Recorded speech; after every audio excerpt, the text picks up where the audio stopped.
বিভক্তিকরণের রাজনীতি নয়, দেশকে উন্নতি ও সমৃদ্ধির দিকে নিতে অন্তর্বর্তী সরকার কাজ করছে বলে জানিয়েছেন প্রধান উপদেষ্টা ডক্টর মোহাম্মদ ইউনূস।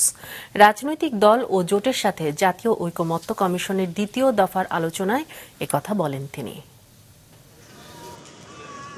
রাজধানীর ফরেন সার্ভিস একাডেমিতে বিকেল 4:30টায় বিভিন্ন রাজনৈতিক দলের প্রতিনিধি ও জোটের সঙ্গে আলোচনায় বসেন প্রধান উপদেষ্টা। সেখানে বিএনপি, জামাত ও এনসিপি সহ 30টি রাজনৈতিক দল অংশ নেয়। শুরুতেই প্রধান উপদেষ্টা তুলে ধরেন সামনের দিনের পরিকল্পনা, কিভাবে তৈরি হবে জুলাই সনদ। যেটুকু তফাৎ ছিল, দূরত্ব ছিল, সেই দূরত্বকে গুছিয়ে এনে যাতে আমাদের জুলাই সনদে বর্তমানে যতগুলো ঐক্যমতের বিষয় আছে তার মধ্যে যে আরো কিছু যোগ করতে পারে, দেখতে সুন্দর লাগবে, জাতীয় একটা সনদ হলো, অনেকগুলো বিষয়ে আমরা একমত হতে পেরেছি, জাতি হিসেবে আমরা গর্বিত জাতি হিসেবে দাঁড়াতে পারে। প্রধান উপদেষ্টা বলেন, দেশকে এগিয়ে নেয়ার জন্যই অন্তর্বর্তী সরকার বেশ কিছু সংস্কারে হাত দিয়েছে।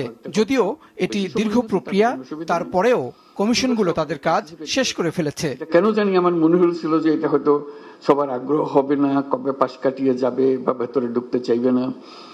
আমি অত্যন্ত আশ্চর্য হয়েছি এবং অত্যন্ত আনন্দিত হয়েছে যে কত গভীরভাবে আপনারা এটাতে গিয়েছেন এবং শুধু ওনাদের সঙ্গে, কমিশনের সঙ্গে আলাপ করে না, নিজেদের ভেতরে আলাপ করেছেন এবং আন্তরিকভাবে বুঝে আমাদেরকে বলার চেষ্টা করেছেন, আপনাদের সঙ্গে বিতর্ক করেছেন কমিশনের সঙ্গে।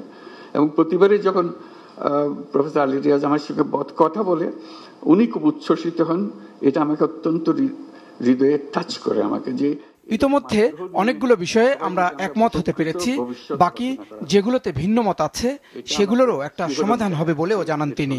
একই সাথে বলেন, দেশকে এগিয়ে নেয়ার যে সুযোগ তৈরি হয়েছে সেটিকে পাশ কাটানো যাবে না। এইটি হলো আমাদের লক্ষ্য। জাহিদ সেলিম, মাছরাঙা সংবাদ, ঢাকা।